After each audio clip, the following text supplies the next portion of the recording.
সূরা আল বাকারা আয়াত নাম্বার ৪৪, সূরা আস-সফ আয়াত নাম্বার ২-৩। এই রকম আয়াত থেকে একটি কথা জানা যায়, আমরা নিজেরা যে কাজ করি না সেই কাজ মানুষকে বলতে যাওয়া আল্লাহর কাছে রাগের একটি বিষয়। আল্লাহ সেই সব মানুষের ওপরে রাগান্বিত হন যারা নিজেরা মানুষকে বুঝিয়ে বেড়ায় কিন্তু নিজে বুঝে না। যেহেতু মহান আল্লাহ তাআলা তিনি সব কিছুকে সৃষ্টি করেছেন, তাই হুকুম দেওয়ার মালিক একমাত্র তিনিই।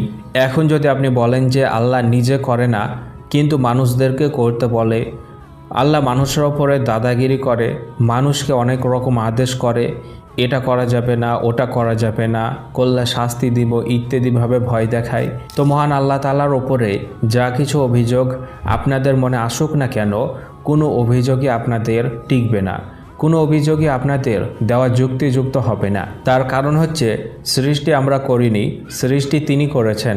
যেহেতু তিনি সব কিছু সৃষ্টি করেছেন, তাই তিনি সব কিছুর ওপরে হুকুম চালাবেন। আমরা তার সৃষ্টি নিয়ে বেঁচে আছি, আমরা বাধ্য তার হুকুম মানতে। আর যদি আপনি আল্লাহর মতো সৃষ্টি করে দেখাতে পারেন, তখন আপনার হুকুম মানতে বাধ্য হবে আপনার বানানো মাখলুকাত।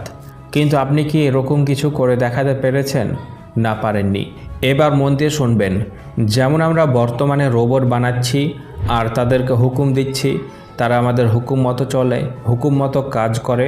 যদি রোবট এখন দাবি করে যে মানুষ নিজে করে না, শুধু আমাদেরকে হুকুম করে আর আমাদেরকে কষ্ট দেয়, আবার বলে যদি হুকুম না মানি তাহলে আমাকে ফেলে দিবে, ভেঙে দিবে ইত্যাদিভাবে ভয় দেখায়, এই যে আমাকে কষ্ট দিচ্ছে, ভয় দেখাচ্ছে, এভাবে যদি রোবট অভিযোগ করে, তাহলে তার অভিযোগ যেমন অযৌক্তিক, এটা সম্পূর্ণ ভুল একটি অভিযোগ।